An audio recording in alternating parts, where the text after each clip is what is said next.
9 things that you didn't know about your credit cards. And this is an interesting topic because there's a lot more than what you probably know out there. I mean, your credit card, it's 2023. There's a lot of things that your card can do. I mean, obviously, you've got all the new chips that are in them. It's becoming much more touchless. Apple Pay is the best thing ever for your credit card. I just love when I'm out there and I don't have my wallet, and I hate carrying my wallet, even though it's only about that big.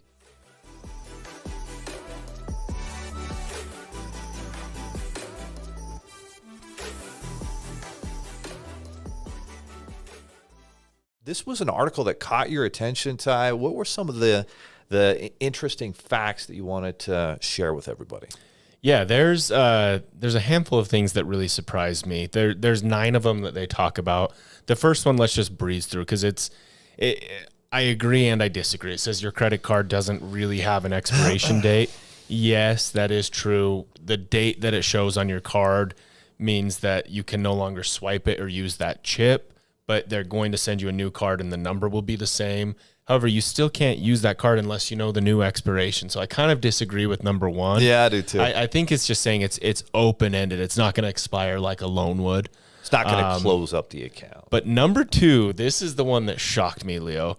There are enough credit cards in circulation right now that if you laid them down side by side, just, everyone pulled out their cards side by side, it would wrap around the entire earth 3.5 times. So we got a lot of plastic going on around the world. Insane. A lot of plastic. It's let's see what this says. In the world, go up just a tiny bit on that.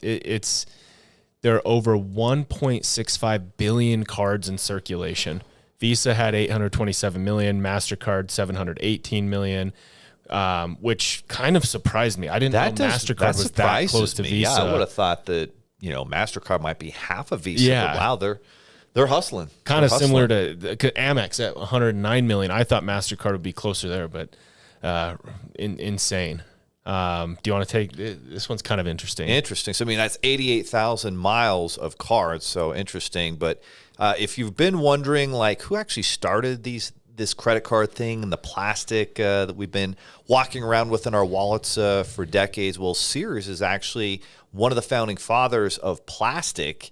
And they were once America's golden retailer. And so the arrival of the Sears catalog was a special day in many households. I remember we used to wait for it because you'd look at all the coolest toys in the 90s before the internet had everything out there. And the card launched back in 1911, was the first retail store card back in 1911. So definitely a while ago. And then Citigroup bought Sears card in its membership list and then launched the Discover card during the 1986 Super Bowl. So interesting. Which it is super interesting though, because I was born in 92 and I'm kind of the older side of the generation that we don't know life without credit cards. Oh yeah. And it's weird to think about, like, even my mother growing up, credit cards were pretty foreign for her in her youth and very new and not really accepted. And so it makes sense why this older generation is still very... They like cash. Exactly. I hate cash. I don't ever want to have cash. Me, I'm like, why? Like, what on earth is cash going to do for me? I don't get cash back when I spend cash. I don't get insurance when I spend cash. None of it. No. So, and that's always just such a key thing that people don't realize. Like, if you have a personal and a business credit card and you're getting cashback rewards, you should always use those cards to pay for everything, because it just gives you free money. It gives you free money to take your kids to Disneyland. We're going to be going to Disney World next the first week of November, and that's paying for a lot of our Disney World trip. And so if you're not using cashback rewards in your life, please do. Yeah, so like you were saying, Sears, kind of the very first credit card, which could only be used there. The first credit cards, per se, that could be used multiple places were these restaurant credit cards that could only be used in New York. And there was 28 different restaurants and a couple hotels that if you had this credit card, you could use them there. But New York City is kind of the creator of the true unsecured revolving credit, per se. Interesting. So before, you could only go use your card at just Sears, and maybe some other stores popped up, and you could use the card only at those stores. And then the first amplification, or hey, this card can be used at multiple places, was in the New York restaurant scene. And the New York restaurant scene was truly epic. It still is in a lot of places there in Manhattan. And so interesting. And those store cards do still exist. Like we look at credit reports all the time and see, the Kohl's. Kohl's, for whatever reason, seems to be a really popular store card. Yeah, they push that card hard. Yeah. The creator of the very first credit card, honestly, if you do your research about it, said it was credit cards were just fads. No, they didn't think it would stick. They didn't think it would be accepted. They thought it'd be a fad and it would go away. Wow! So now we can span the world. This guy McNamara, he dropped. This is just a fad. So he actually had the first Diners Club, probably for those New York restaurants. He sold that card for a couple $100,000, was $1.6 million back in the '60s. But boy, if he would have held on a little bit longer, that would have been worth a lot more money. Yeah. Here's kind of an interesting one. The first general purpose credit card was sent as junk mail, right? In 1958, Joseph Williams, Bank of America employee, had this bright idea of, hey, let's mail out 60,000 genuine Bank of America credit cards to people in Fresno, California.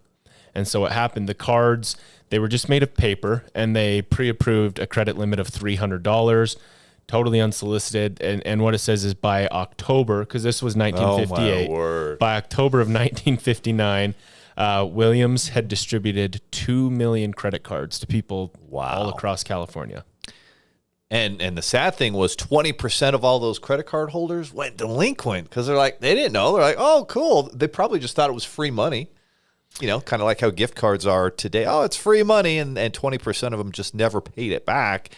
And so Bank of America loses $8.8 million during that launch. And now, of course, today it's illegal to just send out credit cards because you have a lot of identity theft, et cetera. But interesting. Well, they still kind of do it. Have you noticed that? I didn't realize I got some these credit 15 cards years ago for sure. And I didn't ask for them. Well, and even now, that's illegal, but they send you these credit cards. Like you get something in the mail. It looks like a real card, but it says at the bottom in fine print, this is not a real card, blah, blah, blah. Has all of They're trying to replicate. Has all of the hallmarks of a real card. Exactly.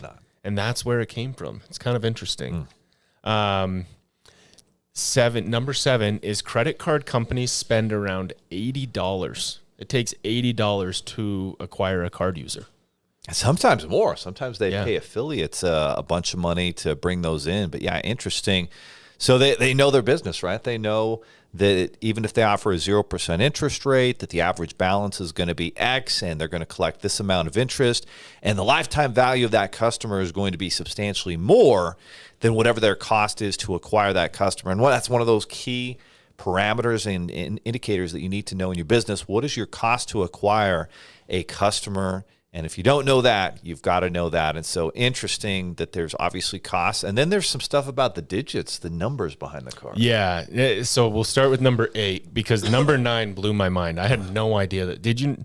All right, we're going to get to that. Yeah. Number 8, the first 2 digits on your credit card identification number identify the type of industry that issued the card. Or I did not know that. Yeah, I knew that like you could depict the first 4 numbers and know if it's Amex, but I didn't know that it went even further than that. So it is kind of interesting, and you can do your homework. You can do a quick Google search and figure out what the numbers actually mean. All right, you can validate a credit card just by adding its numbers. So by following the Lund algorithm, a simple checksum, you can easily check a credit card number that it's valid. Here's what it says. Starting from the right, double every other digit on your credit card. Now add the double digits to the ones you didn't double.